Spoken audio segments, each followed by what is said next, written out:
Hi, Wes Sheely here. Today we're going to read Acts 7, verse 11 through verse 22.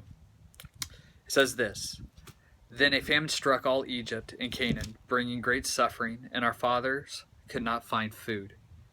When Jacob heard that there was grain in Egypt, he sent our fathers on their first visit. On their second visit, Joseph told his brothers who he was, and Pharaoh learned about Joseph's family. After this, Joseph sent for his father Jacob and his whole family, 75 in all. Then Jacob went down to Egypt, where he and our fathers died. Their bodies were brought back to Shechem and placed in the tomb that Abraham had bought from the sons of Hamor at Shechem for a certain sum of money. As the time drew near for God to fulfill his promise to Abraham, the number of our people in Egypt greatly increased. Then another king, who knew nothing about Joseph, became ruler of Egypt. He dealt treacherously with our people and oppressed our forefathers by forcing them to throw out their newborn babies so that they would die. At that time Moses was born, and he was no ordinary child. For 3 months he was cared for in his father's house.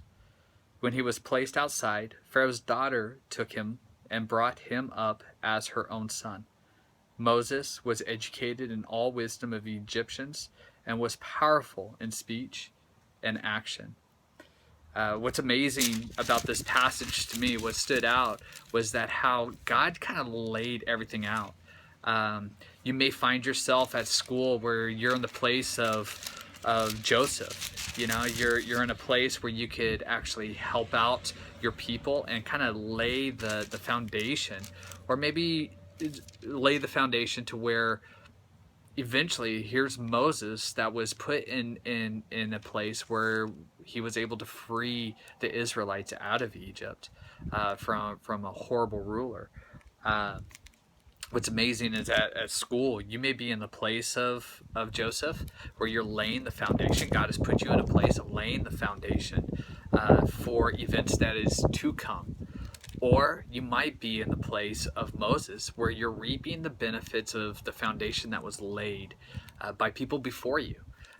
What's amazing is here Stephen just lays it out of the history of the Israelites, how they entered into Egypt, but then they also were able to be freed under the power of Egypt. Tell us, go to the app and tell us what in this passage, what stood out to you. What did God speak to you? I know for me, it's just what position am I in certain areas of my life. God has put me in the place of Joseph, and in other areas, I feel like I'm in the place of Moses, where eventually God has put me in a place to where I could lead people into victory, which is pretty cool to think about. So go to our app, let us know in this passage, what did God say to you, and have a good day at school.